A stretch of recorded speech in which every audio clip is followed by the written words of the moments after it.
I never thought I'd be the kind of man who replays his entire life in the middle of the night, sifting through memories to see where everything went wrong, but that's exactly who I became when I learned about my wife and my best friend. My name is David Garner, and for most of my adult life, I believed I had everything: a stable career in finance, a loyal circle of friends, and a loving marriage with Stephanie, the bright and ambitious woman I met in college. My best friend was Jeremy Ross, a man I considered a brother ever since we played baseball together in high school. He was charismatic in ways I wasn't, always able to draw people into his orbit with a few well-placed jokes or compliments. After we graduated, we remained inseparable.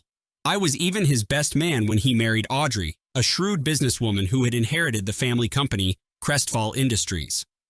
Audrey was the serious one in their relationship, meticulous, strategic, and calm under pressure. I often wondered how someone so disciplined fell for Jeremy's lighthearted charm, but I figured love worked in mysterious ways. As for Stephanie, she was my idea of perfection: confident, supportive, ever ready with a witty remark that could brighten even my darkest days. Yet, as the years passed, subtle changes in Stephanie unsettled me. She seemed restless, complaining that our life had become too predictable. She pressed me to take risks, to explore new opportunities, to chase after bigger dreams. It was only later that I realized someone else was whispering in her ear, someone who'd quietly begun sowing the seeds of discontent in her mind.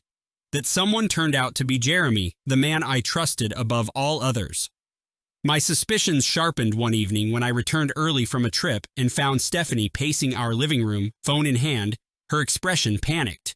She nearly jumped out of her skin when I opened the door. Later that night, as she slept, I did what I'd always promised myself I would never do. I checked her phone. The messages I found from Jeremy confirmed my worst fear. They were laden with innuendo, references to weekends away that clearly did not involve Audrey, and secret rendezvous that had taken place under my nose. My hand trembled as I scrolled through the damning words. I felt nauseous. Jeremy and Stephanie, two people I loved most in the world, were carrying on an affair. I stayed awake until dawn, phone clutched in my hand, the pit in my stomach growing. When Stephanie arose the next morning, I pretended not to know a thing. I couldn't face her yet, not until I gathered more details and discovered if there was more beneath the surface. Over the following weeks, I pieced together the scope of their betrayal. It wasn't just about sex. They were conspiring to wrest partial control of Crestfall Industries from Audrey, capitalizing on an upcoming major acquisition. Audrey was on the verge of purchasing a smaller tech company that promised astronomical growth, and Jeremy, ambitious and cunning, wanted to engineer a takeover behind his wife's back. Stephanie, bored with her routine, was all too eager to assist. They planned to manipulate financial documents, rally certain investors, and diminish Audrey's authority so that Jeremy could step in as a key power figure in the new corporate structure. It sickened me. I realized that if I wanted to stop them, I needed Audrey's help, and she needed mine. Telling Audrey the truth was agonizing. I arranged to meet her in a quiet cafe, away from curious eyes. After I explained the affair, her expression morphed from shocked hurt to cold determination as I laid out the details of their plan. She asked, her voice trembling, if I had proof. I handed her a folder of text transcripts and recorded calls I'd managed to gather. Her eyes glistened with tears, but a fierce resolve lit behind them. She refused to let Jeremy and Stephanie destroy the company she had dedicated her life to strengthening. Together, we decided to expose their treachery at a shareholders' meeting that Jeremy would not be able to evade.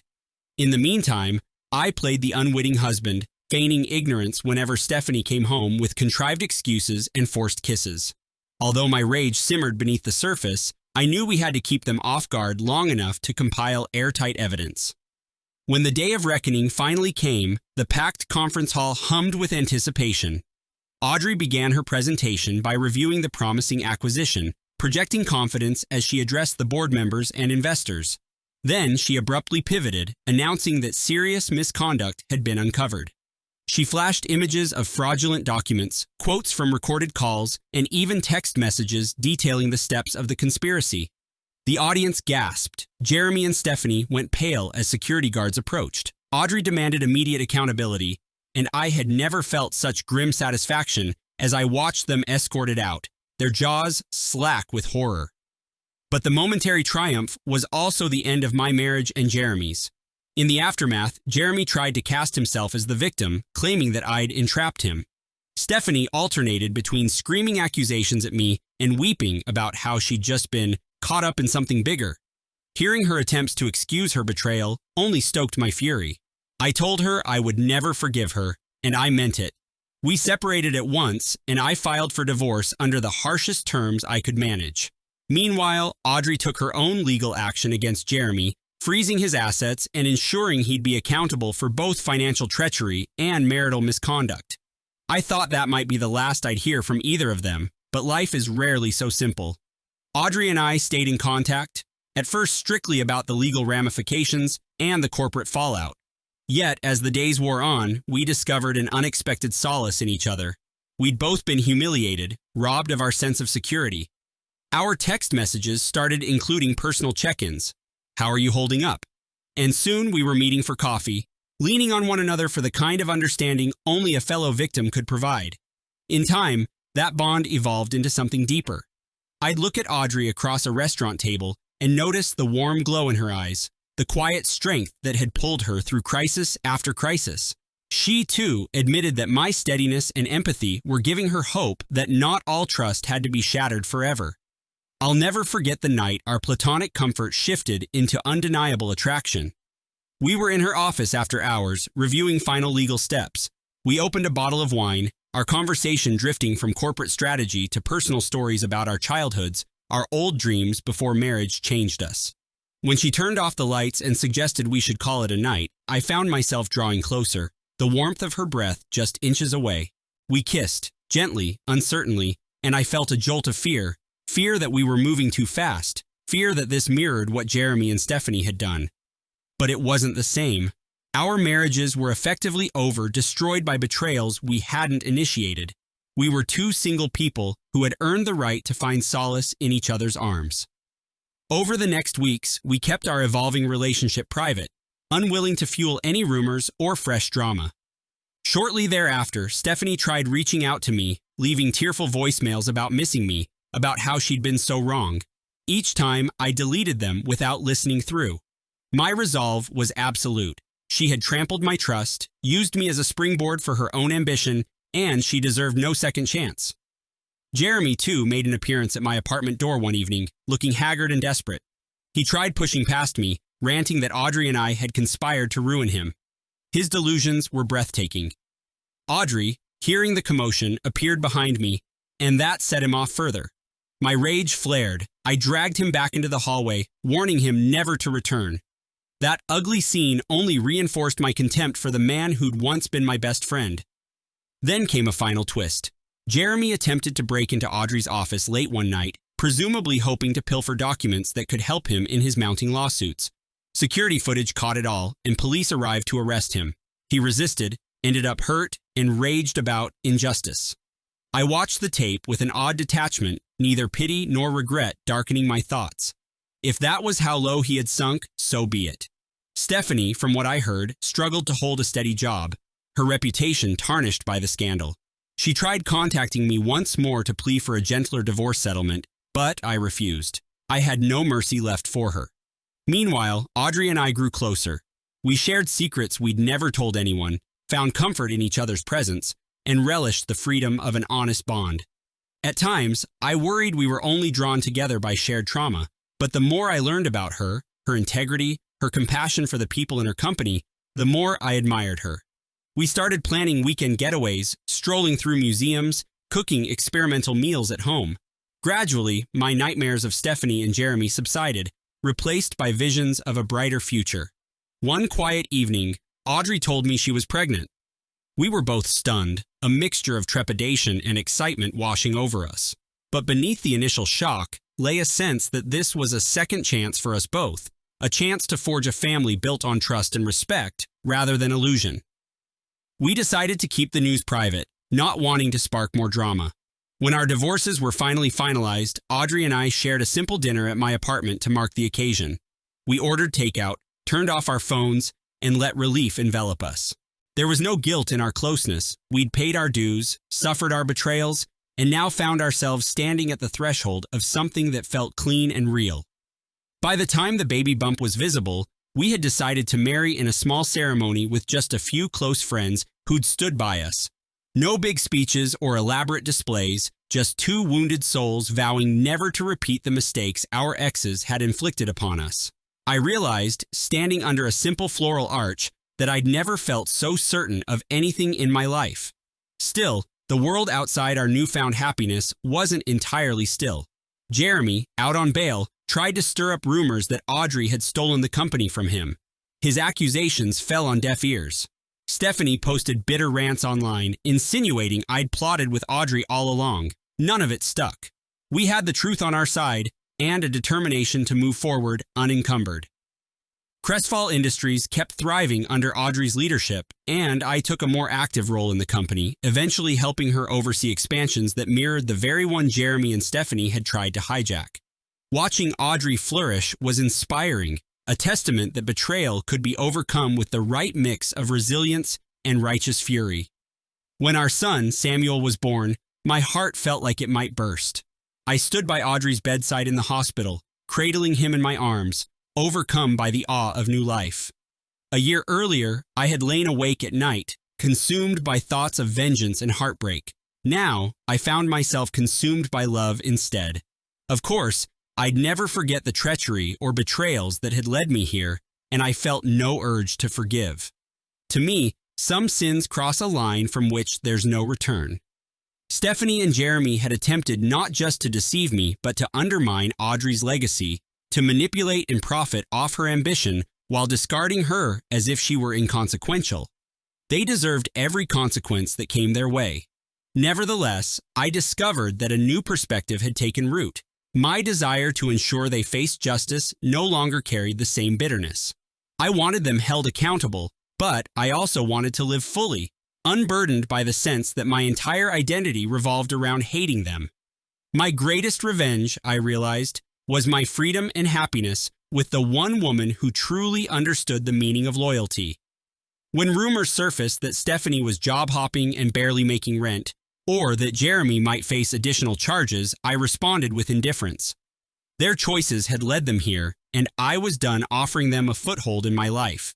At times, people asked me if Audrey and I ever felt guilty about finding love in the rubble of our old marriages. But I always responded that we had nothing to atone for. We had been lied to, used, and discarded. What blossomed between us was a result of mutual respect, not a betrayal. We had emerged from our wreckage wanting truth and reliability above all else, and we found it in each other. We built a relationship on the shared principle that you never excuse the inexcusable, never turn a blind eye to manipulative behavior for the sake of so-called forgiveness. Forgiveness, in my view, is reserved for people who truly repent, people who made a mistake without malignant intent. Jeremy and Stephanie knew exactly what they were doing, deceiving their spouses while conspiring to steal a company. They chose greed and lust over love and trust. No apologies or tearful confessions would erase the damage or justify their betrayal. For me, acceptance meant moving forward unshackled by resentment, but not granting a pardon. Some lines, once crossed, remain forever on the far side of compassion. So Audrey and I continued to grow our life together. We purchased a new home, a place far away from the old memories, somewhere to raise Samuel without the shadows of our past peering over our shoulders. Those first months of parenthood were a whirlwind of sleepless nights, joyous first smiles, and endless fascination with every small noise he made. On evenings when he finally fell asleep, we'd sit together in the living room, lights low, my arm wrapped around Audrey's shoulders. Sometimes she'd talk about her father's old rules for running Crestfall, the advice he gave her about never compromising on integrity. Other times, I'd tell her about the moment I first fell in love with her spark and intelligence, how it felt like a beacon in my darkest nights. And we'd acknowledge, always, that none of this, our family, our closeness, would have happened if not for the betrayal that forced us to see each other in a new light. We never pretended that what happened was some blessing in disguise. It was a wound, and wounds leave scars. But scars also remind us that we've endured, that we survived and learned. Now, when I think of Stephanie's tearful voicemails or Jeremy's maniacal shouting at my door, I feel a sort of distant disgust rather than raw fury. They became cautionary tales rather than driving forces in my life. They had tried to exploit our loyalty and scorned our trust, and they paid the price. If that price seemed high to them, it was only because they never understood the magnitude of what they tried to steal. Our wedding rings, Audrey's and mine, are simple bands, unadorned, symbolic of a bond founded on honesty. I glance down at mine sometimes and think of the endless nights I'd spent lying awake, wondering if I could ever trust someone again. Turns out, I could, but only if that trust was earned. And Audrey earned it by proving that she was everything Stephanie was not: steadfast, genuine, unwilling to bend her morality for personal gain. If Jeremy's betrayal taught her the same lesson, then we both rose from that mess with our eyes wide open. I recount all this not to gloat, but to make something clear to anyone who has ever felt pressured to forgive and forget. Some acts are so manipulative, so thoroughly damaging, that offering forgiveness feels like an insult to your own self-worth. Stephanie and Jeremy forfeited their right to my mercy the moment they turned their secret scheming into a plan to tear down Audrey's life and mine. Their repeated lies were a conscious choice, not a moment of weakness. If they had cared for us at all, they would have confronted their unhappiness honestly. Instead, they colluded in the dark. So no, I will never forgive them. And I am at peace with that because my integrity won't allow me to excuse that level of betrayal. Several months after Samuel's birth, a friend forwarded me an article stating that Jeremy had been arrested again, this time on separate fraud charges. Stephanie was mentioned only in passing as his estranged former associate.